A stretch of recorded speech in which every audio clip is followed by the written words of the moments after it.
Hi, this is Joe from Vanta. In today's digital world, compliance regulations are changing constantly, and earning customer trust has never mattered more.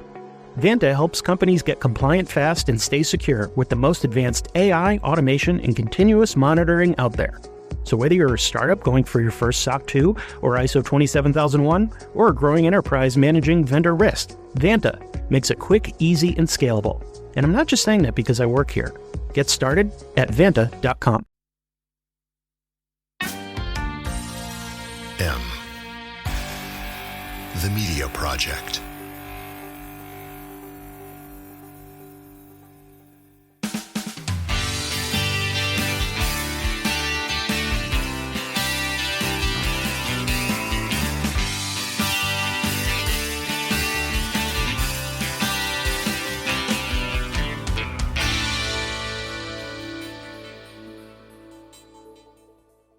Hey, it's another wintry, snowy evening here in the hill country of Vermont, USA, and you are listening to another Are We Here Yet podcast. As always, I am your host, Scott Graves, and tonight I have author and business owner Ryan Short. Ryan has recently published a book called The Civic Brand, and he's coming to us all the way from Colorado, USA. I'm super psyched to have him here tonight. And I just want to say, Ryan, welcome to the show. Yeah, thanks, Scott. Thanks for having me. Look forward to chatting. So I had an opportunity to read the book cover to cover, and I loved it. And I want to dive into a number of things that I think that are key points, at least for me and for many of the developers I hang out with, were really important points to be made. But I'd like to start off first, if you don't mind, with and for our listeners, when you get the book, this is on page 15, but if you could read the points in your manifesto. Yeah, for sure. Yeah, so there's basically 2 of these points per chapter. And so the book kind of works through explaining what these really mean and giving stories and anecdotes around each one, but I'll kind of read them off. So a civic brand, and really these are all just, I guess, defining what a civic brand is, because that's the whole book is this redefining place branding as a civic brand. And so they all kind of collectively define a civic brand. And so the first one, a civic brand embraces how place shapes us and how we shape it. A civic brand strengthens our sense of ownership. A civic brand is the North Star that guides design, policy, and culture. A civic brand leads with clarity and intention. A civic brand doesn't imitate culture, it reflects and serves it. A civic brand is not a campaign, it's a commitment. A civic brand balances people, profit, and place. A civic brand is shaped by everyone and owned by no one. A civic brand guides growth to serve locals. A civic brand is uncovered, not invented. A civic brand connects diverse voices through shared values. A civic brand embraces tension as a tool, not a threat. A civic brand makes engagement a culture, not a task. A civic brand meets people where they are. A civic brand values viewpoints over voting. A civic brand listens before it leads. A civic brand turns insight into action. A civic brand unites every project around a shared purpose. A civic brand reflects authenticity and aspiration. A civic brand creates a shared language. A civic brand shows up in everyday decisions. A civic brand helps people share what they love. A civic brand is shaped through stewardship. And last, a civic brand proves its value through action. I thank you for that. It is a great place, I think, for people to start. And I want you to kind of take us through a couple of really things that really resonated, highlights from that. First of all, can you, we're talking about the kind of work that's done that results in meaningful and substantive outcomes, right? You come back to that, the idea of meaningful and substantive work throughout the book. And I want you to sort of speak to that, and maybe even from your own experience, having developed your company and working with communities throughout the country. Yeah. So, we work with cities, destinations, places, right? And so every project looks a little different because sometimes it's a city government, sometimes it's a visit organization, sometimes it's on a planning project or with a developer. They're all place-based, but because they kind of come at it from all these different angles, depending on where the budget's coming from, they have different goals and objectives, right? And so because of that, we felt like just the term place branding and the work around identity, it just gets twisted and morphed to fit whatever goals that specific project has. And I guess there's nothing inherently wrong with that, but the problem is because it gets twisted and manipulated, it kind of can serve an external purpose. And so we really wanted to make sure that as we're doing that, even if we are doing a tourism focused project, that it finds its meaningfulness back to like the core of the place. Like, great, we're doing tourism, but how does tourism benefit locals and meaningfulness around this place? Great, we're doing a development project. How does that benefit locals in this place? And so kind of coming back to this central core of what the place is all about and what the place's goals are. And so, yeah, I felt like branding and specifically place branding kind of needed a rebranding of itself. Because so often when people hear that word, they kind of immediately just think campaigns or marketing or kind of extractive selling type of things. And so that's kind of where it started and kind of the core of what it's trying to like reframe. Yeah. And there's all different ways in the book that this comes up, and it resonated with me. And I think it will with a lot of listeners, whether they're developers, whether they're in municipal government and so forth, that the idea that, we've, and even the way we fund things, isn't it? And what I mean by that is, communities will have CDBG money as an example, and money can be used for banners on Main Street, right? But it can't be used in any sort of substantive business mentorship. It's like, well, wait, what good is trying to build, having the right brand and logo or changing that every 5 years if we're not addressing housing? If we're not addressing more jobs that pay well, or your great examples keep coming up with tourism, right? If the tourism is strictly an extractive economic process, what good is it doing for us here for the other out of those 2 weeks that people are here, the rest of the year? What's that look like, right? Absolutely. Yeah. I mean, and I live in a small mountain town that is very tourism driven, and I see that tension on a day-to-day basis just here, where, on one hand, people, they love the visitors, they love the, income, but then at the same time they hate it. Right. And they're like, oh, I wish the visitors would go home. And then you'll see the complaints that, oh, we just cater to visitors. We're ignoring the locals. And yeah, it all works together. It's all a system. And so it is crazy from a funding standpoint, like you talk about, to put these rules on ourselves and say, well, we can spend money on this one part of the system, but not this other part of the system, when they are very related and connected. And sometimes the things that we don't allow ourselves to spend money on or self-imposed policies or ordinances like parking minimums, like we put these rules on ourselves. Yeah. That kind of damage ourselves. And it's like, why are we doing this? They are the root cause, or they're a major contributor, or the root cause of the problems in the first place, right? You have a very interesting outlook too, again, mentioned in the book, about gentrification. I want you to walk our listeners through that. That was another big one to me I think your perspective on it is refreshing, and also very meaningful. Yeah. I mean, I think I'm always really careful when I talk about gentrification, because I don't want to oversimplify it and act like I've got the answers, because it is a really complex, challenging issue. But I think for me, the core of the problem centers around ownership. And one of those manifesto statements was about a civic brand, celebrates ownership, basically gets more people to have ownership, because without that ownership, that is when you're at risk to be gentrified, or for a place to be gentrified. And so if we can focus more people on ownership, and I think that's true for how we approach the housing crisis, how we approach gentrification, I think ownership is such a key thing. And our entire society is kind of being redesigned over the last couple decades, to where people don't really own things, right? Like very few people just pay for their cell phone outright. Like you make payments and then you get a new one, or you lease a car, or software subscriptions. You don't, I remember when we started the company 17 years ago, we bought Adobe Creative Suite, and it was expensive, but we owned it. And, you didn't keep paying on it long after. Yeah. But it's people figured out it's pretty profitable for people to be able to pay for things forever, right?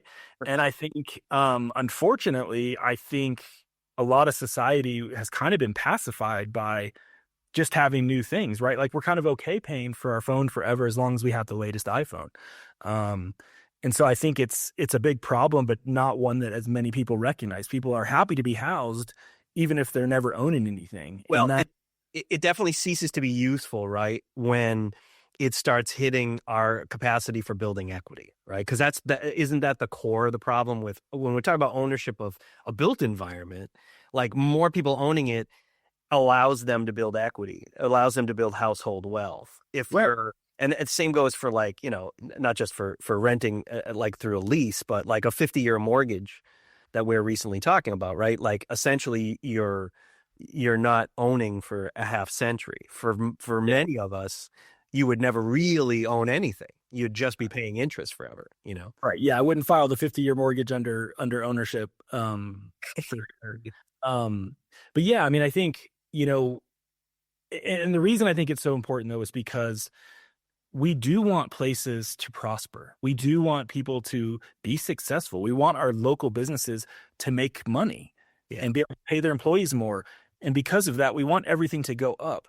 But if the people that live there don't go up with it, that's when gentrification happens, is when, things are getting more valuable and profitable. That's great if it's kind of raising all ships. But if it's just one thing's going up and certain people are getting left behind or worse, displaced, that's when gentrification happens. And when those people are very core to the identity of the place, then you lose everything, And so, yeah, I mean, I share a little bit, a couple stories from a gentleman named Derek Avery. He's a small scale developer in Texas. And I went to a talk of his years ago. He did on revitalization without gentrification. And it was just really eye-opening for me, kind of really changed the way I think about it because, a lot of times we'll go on a tour with a client, a community, and you're looking at a very like depressed neighborhood. And I've even heard people say like this area needs to get gentrified, and they're using that term as like a positive thing. Like it basically they're trying to say it needs to be improved. Right. And it needs to like not have blight. And that's true. It would be great for it to improve. But man, can we do it in a way that doesn't displace those people and that they benefit from as well? Yeah, I think you have it. I think it's not gentrification isn't the problem. It's who benefits from the process, that is the problem. Because this gets to a broader topic that manifests itself throughout your book in a lot of ways, which is the idea of extraction. I'm glad you actually use that term too, right? That's so much of what we do economically, transactionally, is extractive, and this is probably a core part of that. Is are we taking value away? Same thing with tourism a moment ago. Are we taking value away from a place, or are we helping to build the value and maximize its benefit to the point on the map that we're living in? Absolutely. Yeah. I mean, back to the visitor example, if we can bring visitor dollars into a community and those visitor dollars go to revitalizing community. Oh, there we go. The dog. We're all good. Yeah. If we can bring visitor dollars in and those things trickle down to benefit the locals, that's a positive thing. Visiting is not a bad thing. But when visitor dollars come in and then they only go to corporate hotels or, remote entities, that doesn't benefit, you're kind of using the local place to conduct business. And so, unfortunately, I think a lot of really good place branding is ultimately extractive, right? And that's why we wanted to stop saying place brand and have that term a civic brand, because then you can still do the branding, you can still do the marketing, the storytelling, you can bring things in.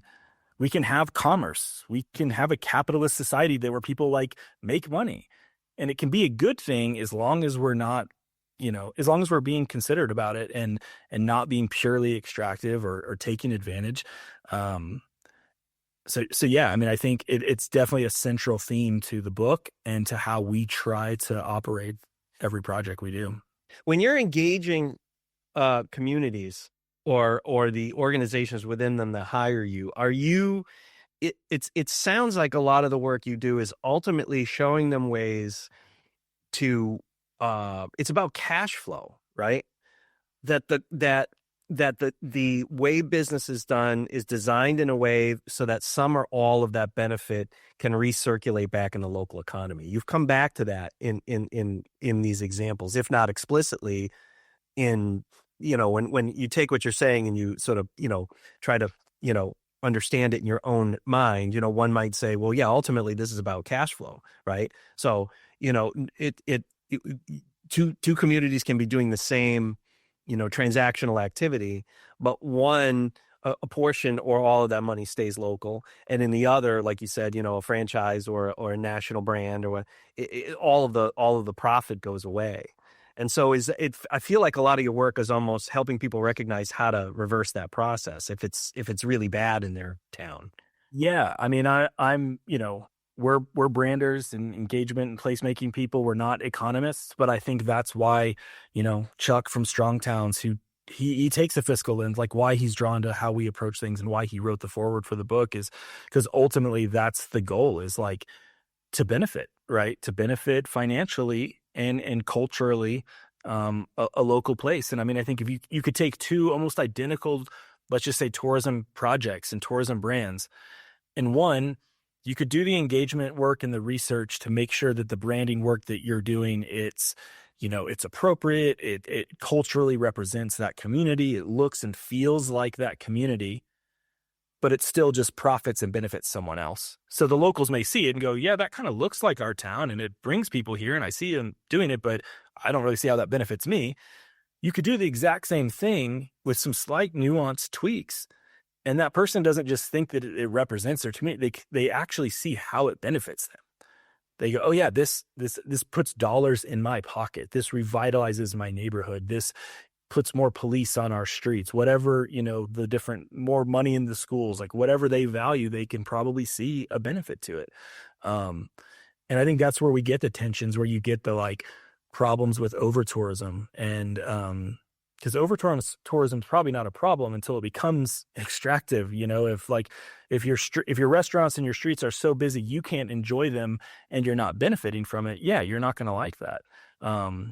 But if your restaurants are busy and that's benefiting you, you probably will appreciate that more. Boy, a lot of this resonates with those of us living here in Vermont, which is so heavily relying on tourism, and so much of our prime spots, not a lot of Vermonters can afford the time and the money to actually go appreciate them.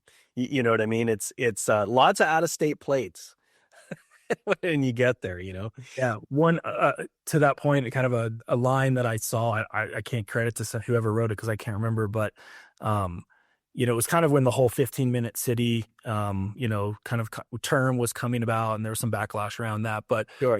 The basic idea of like in a 15-minute city, you can kind of get everything you want in a small walkable area. However, there's a lot of places, in some like kind of remote, like rural, but tourism driven communities that you could say that's a 15-minute city because it's this like quaint, walkable mountain town. Right. But the line was, if you live in a 15-minute city, but the barista at your coffee shop has to drive 2 hours to work there because they can't afford to live there. Yes. Yeah. And so you're losing your third grade teacher. Exactly. Because she has to drive 2 hours from out of state each way. Right. Yeah. To come to work because there's no housing for her that's affordable. Like all these examples we can show in rural places. I know both of us live in rural places that, this is real. This is what's happening. Right. Yeah. And so I think it's easy to look at those places though and go, oh wow, those places are getting everything right, from walkability, density, the mix of things to do. It's got the walkable coffee shop. But then so that can feel like a successful place brand. But when you like pull the curtain back a little bit, and yeah, the barista, the teacher can't afford to live there and they have to drive in or commute in to do it. I think the rest of the line was like, you don't live in a walkable 15-minute city, you live in a theme park. And so yeah, I mean, I think there's certain urbanist principles and things that like it can feel like you've checked the box and you're getting it right. Mm-hmm. But then over here of like, well, who's benefiting or who's struggling? And you realize, oh, we're not getting quite everything as right as we thought. Yeah, and you do a good job of opening the conversation about this in your work, which is, bravo for that, right? Because you really have to have that conversation if you're going to well, like we said from the very beginning, if you're going to have a meaningful experience through through a process of reinvigorating your city or town. Speaking of sort of the difference between living, breathing environment and Disney World. Okay, sorry, Disney. We're going to pick on you there twice. But an interesting community you reference in our travels through the book here is High Point, North Carolina. We actually had a gentleman on, Professor Joe Schlickman, in 2023, and he had just published a book called Showroom City. And spent. So, are you familiar with Professor Schlickman at all? I am loosely. Like I've heard that title referenced and understand the gist of it, but I haven't met him. So. He spent several decades living in High Point. He was so intrigued by this, some of the unique characteristics of this outlier sort of place on the map. And so he went there, and he actually, to his credit, lived there for several decades, and then examined and researched, and then wrote about his experiences there and stuff. I wonder what because I know you've worked there in the city, and I wonder what your experiences were. And it's kind of an interesting place, isn't it? Right? That, well, it's like what you're saying. The difference between a living, breathing ecosystem and sometimes when, one, in their case, one industry sort of like has this overarching sort of emphasis for it in their city. Yeah. Yeah. No, I mean, it is a very interesting place, but it's been amazing what they've done recently. And I won't say that our brand work can take credit for all of that, but I do feel like it was this like inflection point that changed how people think about it. And to me, that's the whole point, right? Because High Point was known as, kind of the furniture industry, furniture capital. They still twice a year has this furniture expo where people from all over the world come there. It's almost like bigger than the Super Bowl. But because that happens just twice a year, the downtown looks, you said the book was called Showroom City. It's these immaculate showrooms, beautiful high-end furniture showrooms, but that are really used either for invite only, like they're not open to the public. Right. And when they are open, it's just a couple times a year. And so, the furniture industry is still a big deal there. It still creates a lot of jobs. People that are in it still have pride around it. But there was a lot of people that weren't involved in that were like, okay, well, how does this benefit me? What is this for? Like, I guess it's nice that our downtown looks good, but like, I can't even go there, right?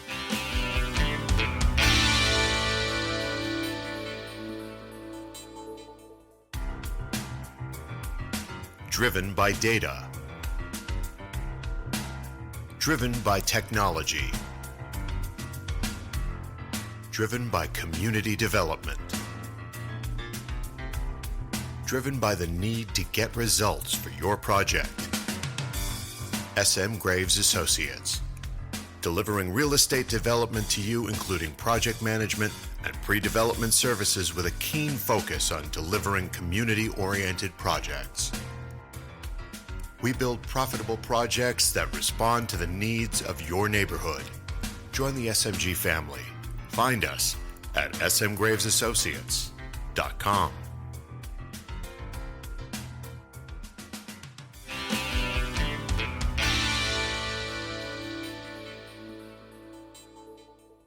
It's a very beautiful ghost town for all but maybe 4 weeks of the year, or at least there was. Yeah. And there's a great High Point University. It's a great, beautiful, immaculate university. But like a lot of campuses, it's kind of walled off from the city and a little insular, and its students kind of stay on campus. And so there's a lot of like good things happening with furniture and the university, but they were insular and they didn't benefit the entire community. And so, with that, you would right next to an immaculate campus have this food desert, and right next to the showroom have, poverty. And they had a lot of challenges like a lot of places. And so when we did that brand work and we were helping them craft this story, we didn't want to turn our backs on the furniture industry, but we wanted to invite people in that weren't part of that. And so really kind of the core of the strategy was around, it doesn't really matter if you're making chairs or, sofas or whatever, but that in High Point, this is a place where like people are creating things, and what created here can change the world. And that really was done and delivered and rolled out in a way to where, somebody that's like, a barista or a stay-at-home mom was like, yeah, maybe I'm not making furniture, I'm making a latte, but I'm creating something. I'm part of this, or I'm creating a family. And it by getting everybody to kind of see their role and kind of grab a paddle and like feel like they're part of this thing, it allowed them to start to address some really big issues like the food deserts, like some of the gentrification, because they all saw their role in it. And so it wasn't just the furniture industry over here making money and the university over here doing its thing and people leaving. It was, how do we all do something together? And that's kind of the point. So it sounds like the real core of the tension was the portion of the population which was significant and wide as far as the spectrum of people, right? That felt like they weren't heard. It's one of these examples of where, in this case, not even an entire industrial sector, but one industry, right, can have so much success in a concentrated physical area that its success is actually, I don't want to say maybe it is right or not, but parasitic, right? In other words, in a country that values private property and the pursuit of business, right? Yeah. What happens when one industry literally makes a place virtually unlivable for everyone else? Yeah, I mean, it creates a vacuum for everything that kind of falls in between the cracks. And I think what I love about this approach and the way that, I talk a lot about the triple bottom line is whether you're the biggest like pro-capitalist or the biggest like progressive, I feel like we can speak the same language here because there's the lifting people up and gentrification and all the stuff that you could say like, oh, that's just kind of feel good, feels like charity, right? Like it has these like progressive societal benefits. At the same time, those industries, the furniture industry and High Point University, their success has a ceiling that is based on the place that they're within. So if they can elevate the whole place, they can too be more profitable. So even if you're the biggest, pro-capitalist, like let's make as much money as we can, raising all ships and like filling in these gaps where there's vacuums has a lot of upside. And so to me, it's like a win-win.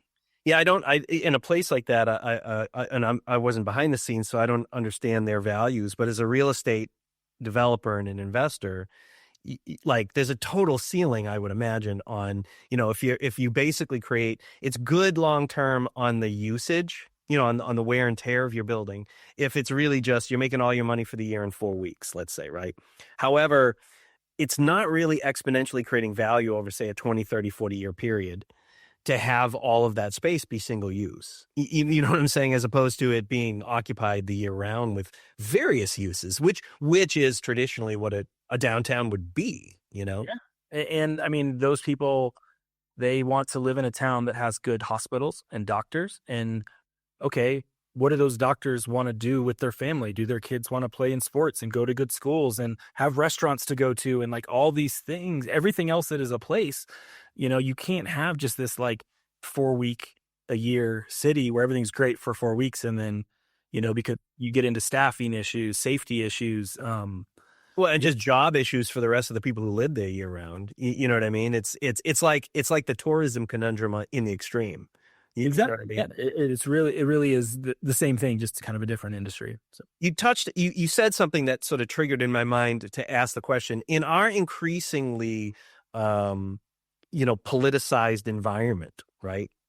How has that presented for you an ever increasing challenge in the work that you do, right? That one could argue there's a lot of things that are politicized now related to economic development, related to placemaking and so forth, that really aren't political at all, right? They're being politicized for somebody's agenda.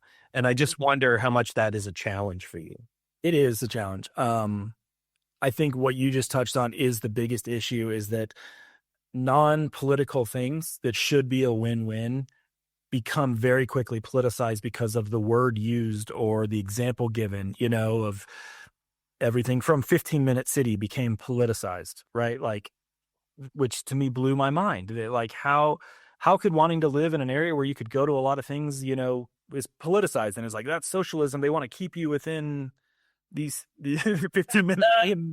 But yeah, I mean, so I think the words that you use, I mean, we've seen consultants that do like that we partner with that like yeah, like people will kind of like dig up tweets that they made, like, they could tell like with their political leanings, and then kind of just throw the baby out with the bathwater. And like this comp plan that they worked on is like, yeah, but this is led by like some leftist consultant, or, and on the opposite side too of, you know, viewing all developers as bad guys, or like it works both ways. And I think there's so many things that like tourism isn't the enemy, developers aren't the enemy.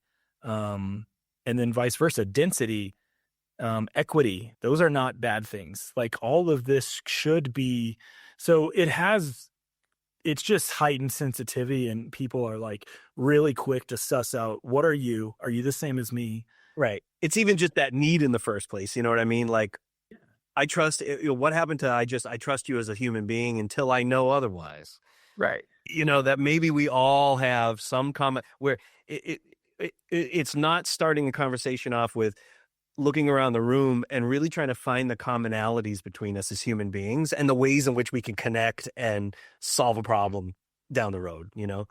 Because I mean, even probably the most progressive and the most conservative city has people that are different in that city, right? There are conservatives in the most liberal city and vice versa.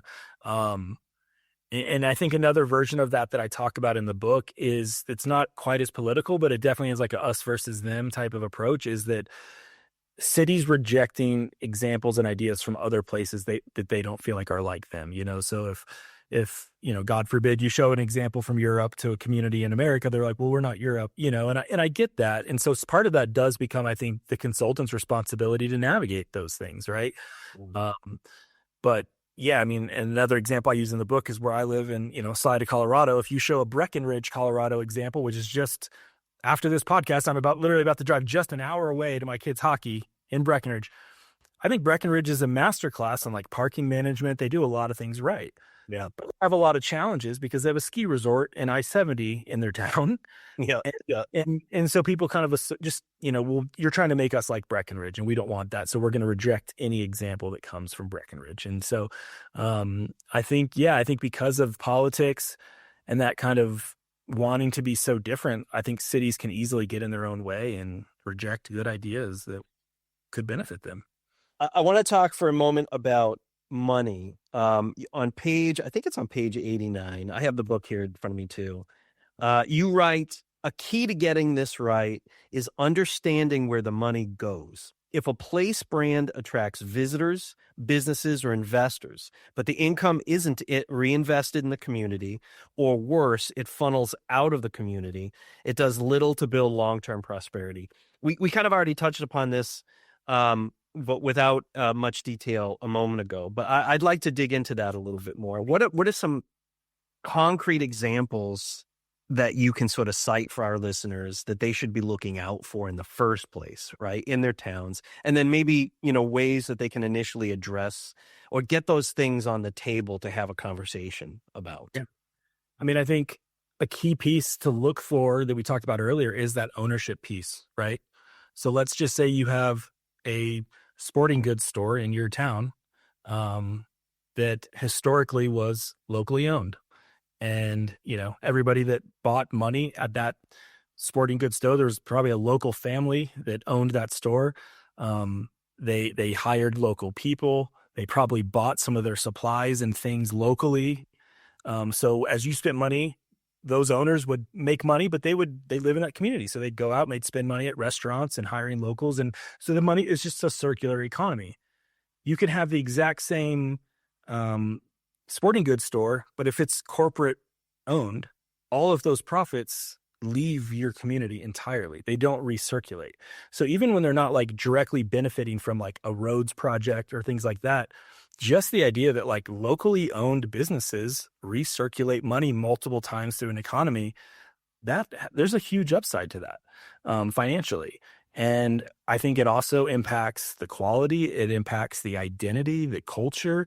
You now have a business owner probably running that shop versus, a 14-year-old making minimum wage that doesn't really care, like it starts to just impact everything. So that's just like one concrete example. So, I mean, I do think, local ownership and things that look local but aren't, things that look incremental but aren't, are kind of some good tells. And I think there's a lot of things where, people would view two businesses as identical, providing an identical service. But when you look under the hood, there's so many things now that are like kind of these faux local businesses or faux environmentally friendly businesses, or, they do the things from a marketing standpoint, but behind the scenes, they're really not local or they're really not environmental. They just kind of have like a Whole Foods aesthetic or something like that. It really does, follow the money, right? Yeah. Does the money leave here entirely, or this subject for us came up a while back,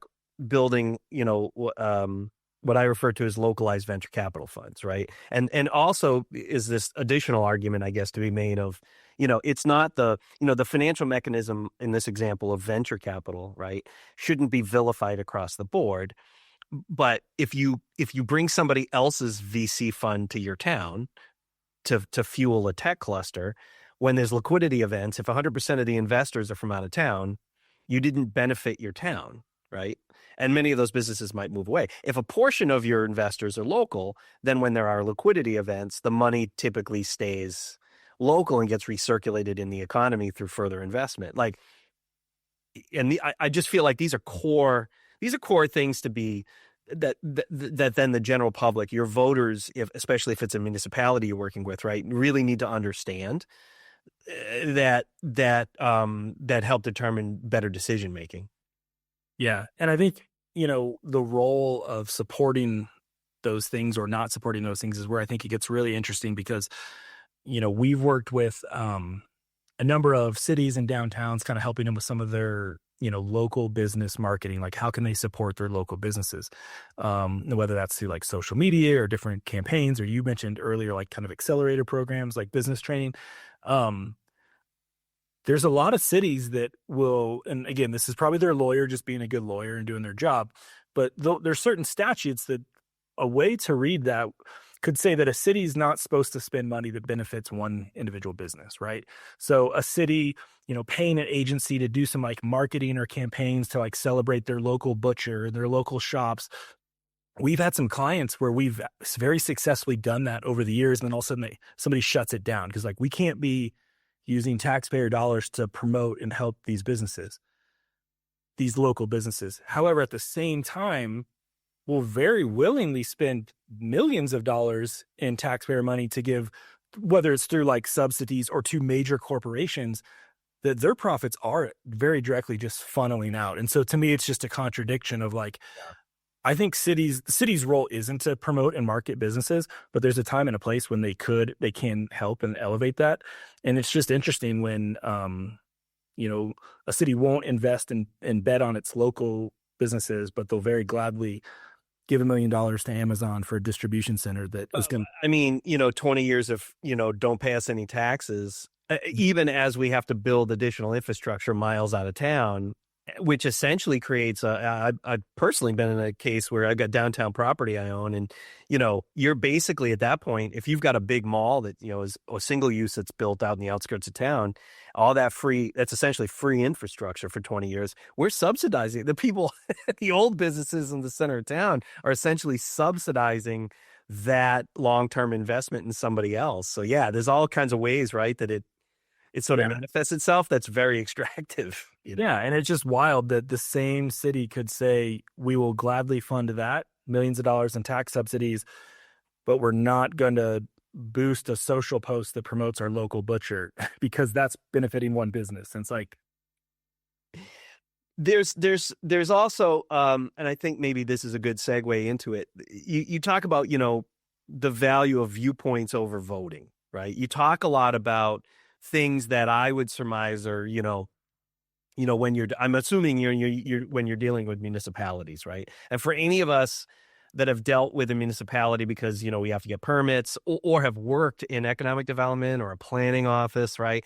So there's a lot of things, there's a lot of things in the framework of rules that are written that limit even the work internally being done and frustrate very good professionals, right, that would like to be more market specific or market driven, and they have limitations placed on them. But you talk about this in a number of different ways, including this idea of viewpoints over voting. I'd like you to kind of dive into that a bit. Yeah, I mean, I think that the simplest way for me to kind of explain what I mean there is, you know, I think in today's world, everybody loves to say like our decisions are data driven, right? And that sounds smart. Like we did research, we have data, and we made these data driven decisions. Um, and I, I do pick on cities sometimes, but I also have the utmost respect for cities and city staff because they are overworked, underfunded. They're public servants at heart. They're beat up by the public constantly. They're beat up by their city council constantly. And so because of that, there's even extra pressure to want to use data as this shield to protect. Don't listen to me. Listen Yeah. to the data. The data. People have spoken. Look at this pie chart. 8 out of 10 people said this. This isn't my decision. Yeah. That it said. And the problem with that is qualitative data is also data. There's quantitative data that you can make a nice pie chart, and then there's qualitative data that could be listening, talking to people, having conversations, driving down the street and seeing a young mother pushing a shopping cart up a hill from a food desert to her apartment. That's a data point. So those are data points, and they surface viewpoints. And I think what just too often, I'm not saying one is better than the other, but I'm saying they're both important and they both need to be considered. And when we take a voting approach to public engagement, we're really just looking for the easy way out of like, tell me what the majority is, and we're going to go with that. If more people said X, we're going with that. And viewpoints would say, okay, 8 out of 10 people said this, but what did those 20% people say? Did they raise some good concerns that maybe we could design into our solution and we're considering it? And so, yeah, it's not viewing someone as a vote. It's viewing it as like a viewpoint. And I think that's really important when we're doing public engagement. And too often we just want to default to the easy, get the pie chart, get the number. And that starts to look like voting. Yeah. Yeah. There's a lot of great examples that you cite for, and the outcomes aren't that good. They're very two-dimensional. Exactly. Yeah. I mean, because I think that's the role of a consultant, of staffer, of any expert, is to do engagement, surface a lot of viewpoints, and then design the right solution, that speaks to multiple viewpoints, not just the loudest, if 8 out of 10 people on a survey said that we should, I don't know, close public schools because they don't have kids in school. Well, we're still not going to do that because we know that's not a good, smart, long-term thing. Right. So we don't just always blindly follow like a majority rules. Like we need to consider all sides and all viewpoints. Right. And long-term thinking isn't a lot of this, long-term thinking versus short-term thinking. Isn't that an underlying theme to everything you're talking about? It is. And I think the challenge with that is our whole system of election cycles and things like that, like favor short-term thinking and short-term wins. And, look at this project I just got done versus, making a decision that's going to benefit a resident 20 years from now. Yeah. Yeah. It's tough. So you've been at this for nearly 20 years. I think you started the company started in 2008? 2008. Yep. 17. So, is it time for us? I mean, I feel like over this, over most of my adult life, there's never been a time where more people aren't thinking top of mind for concepts like you're talking about in the Civic brand, for placemaking. And frankly, for a lot of the initiatives displayed and advocated for by organizations like Strong Towns, right? Of which we both know. And Chuck wrote the foreword for the book, which is great. But that having been said, should we start now? Has it been enough time where we need to start to really look at that and at the scorecard and think in terms of, because all the principles behind it all, to me, feel solid. But we need to start to say, is this really working? Like, are we really getting things implemented? Or is it just a lot of talk in a lot of communities, Yeah. I mean, I think it's a really fair question / critique of, because I do think there's more people that care about this kind of stuff, write about it, understand road diets and placemaking, and they're just talking about this kind of stuff. But are we really making progress? It's a good question. I think in some areas we definitely are. I think there definitely is like a refocus on like downtowns in communities that was lost and is kind of coming back. I think there is a refocus on walkability, that is coming back. I think there's a refocus on mental health and like how place impacts that. Like I think there's, but yeah, I mean, I think we're sprawling more than ever and we're kind of building in unsustainable ways more than ever. And so, I guess I don't know, should your ideals change just because you're not, making progress, or I don't know, Yeah. Well, and I would almost say the opposite, right? It's like, it's not that because the fundamentals don't need to change if we believe that they're right. It's how do we get this implemented faster, better? I feel like there might have been a time in history where broad sweeping change was possible faster. Yeah. You know what I mean? Like, how is it that it only took a few decades? Really, when you think about it, when we go from the infancy of zoning until the 1960s is 60 years. Yeah. Right. And that's a short period of time. Yeah. But then all of a sudden from the 60s and 70s, and forgive me, I'm maybe thinking too provincially here, right? In the Northeast, if there wasn't already zoning, right? The major cities had zoning starting in the early 1900s, but in the 60s and 70s, it just every city in town had zoning, right? Boom, right? And I feel like much of the country that it happened like that. But it's like nothing happens. And I'm not saying fast or slow. I'm saying I don't know if it's happening fast enough to make an economic impact in enough places. Yeah, and I think when it happens only in select places, you sometimes get negative benefits, and that's why people think that Interesting. Yeah. City or walkability, that's just going to make our place more expensive. And it's like, well, that's true when there's only a couple dense, nice, walkable places. But if they were all, but don't we want the value to go up? And like the value going up isn't the problem. It's who gets that value when it goes up. Right. It's who gets that value, and that there's only a couple valuable places. So everybody wants to be in the same few valuable places at the same time. And then the rest kind of is a dump. Right. But I mean, I am still, I do think there is a little bit of a just maybe not in practice, but at least in talking about it in social media, there is a little bit, I feel like, of a renaissance around place. And, there's these young, Gen Z kids making TikTok videos that explain parking minimums in really 30-second, super graphical ways that, that I think generations before never knew what a parking minimum was and how that impacted. And now you've got young kids on TikTok that know exactly what that means. And so I think that's a good thing and should start to change things. And we are seeing cities eliminate parking minimums, just for that one example. Yeah. So I have hope. We're planting trees, man. Yeah. Yeah. Well, before Ryan Short leaves the show here, why don't you let listeners know all the best places they can get a hold of the Civic brand and where they can find you? Yeah. So the book is available online at most places you can buy books. I will direct people to bookshop.org because in the spirit of supporting local, it's a really cool program. You can select a local bookstore, and even though you're buying it online, part of the proceeds benefit that local bookstore. So it's a really cool site, but it's on all the barnesandnoble.coms and all the other websites. And so it's pretty easy to find if you just search Civic Brand Book. And then our firm, civicbrand.com, and then at Civic Brand on Instagram and on LinkedIn. If you want to see the work that we're actually doing, that I talk a lot about in the book. But, the book is based on the ideas and the work that we do, but it's not a commercial for our services. It's trying to plant some seeds, plant some trees, like you said, and give ideas that people can take and go do in their own city. But if there are communities that are interested in working with us and having our help, to do that, we'd love to work with them. So.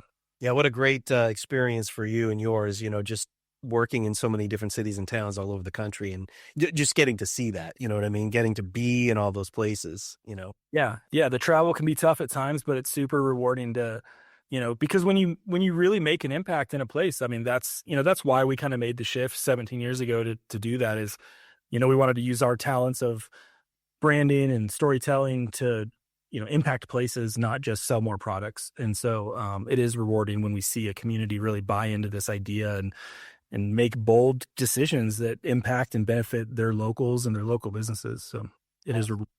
Yeah. Ryan Short is author of the Civic Brand and founder of civicbrand.com. It's been great having you on the show. Yeah. Thanks, Scott. Appreciate you having me on. SMG's Are We Here Yet podcast is a production of M the Media Project and SM Graves Associates. Learn more at smgravesassociates.com.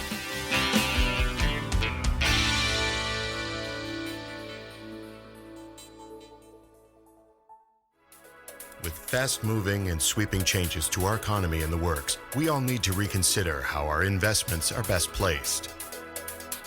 At Partners in Housing, we believe your money is best placed locally. Utilized to increase value and provide stable and desirable housing to your neighbors. Contact Partners in Housing to find out how you can participate in local housing opportunities by joining the Partners in Housing Fund. Look us up at partnersinhousingvt.com or email us at partnersinhousingvt@gmail.com.